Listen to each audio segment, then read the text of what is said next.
হবে। আচ্ছা, ধন্যবাদ ভাইজান। আমাদের মসজিদ পুরানা মসজিদ, এখানে যে খাটটা আছে, খাটটার দুই সাইডে দুইটা পায়া ভাঙে গেছে। এখন আমরা যারা মৃত্যু হওয়া খাটে মৃত্যু ব্যক্তির জন্য এই খাটটা অনুপযোগী বর্তমানে হয়ে গেছে।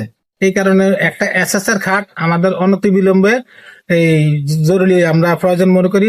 এই ভিডিওর মাধ্যমে কোন শুভাকাঙ্ক্ষী ব্যক্তি যদি আমাদের একটা খাটের ব্যবস্থা করে দিতে পারেন, তাহলে এলাকাবাসীর পক্ষ থেকে আমরা অনেক কৃতজ্ঞতা প্রকাশ করব ইনশাআল্লাহ। ইনশাল্লাহ। ভাইজান বলেন। রহমান রহিম। আসসালামু আলাইকুম ভাই, আমাদের শিবলা কুর্তি জামে মসজিদের একটা পুরাতন খাটটারে আমরা ওজন বহন করতে কষ্ট হয়, এই কারণে আমাদের তিনটা প্রতিষ্ঠান একসাথে জড়িত, মসজিদ, ঈদগাহ এবং ফরকানিয়া মাদ্রাসা।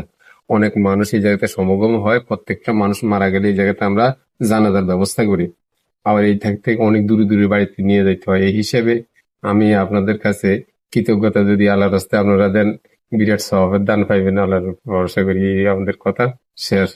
আচ্ছা, যতটুকু জানা গেছে এই মসজিদ থেকে বাড়িগুলা কিন্তু অনেক দূরে দূরে, তবে এই মরেদার খাটিয়ারা লাশ ছাড়া মনে হয় অনেকটাই ওজন হয়ে যায়। হ্যাঁ, আবার দুইটা পায়া নাকি ভাঙ্গিও গেছে। হ্যাঁ, এমনটাই তো। তবে অনেকটাই মানে জরুরি এলাকার মুসলিমের জন্য এই মরেদার খাটিয়া আপনারা চাইলে এগিয়ে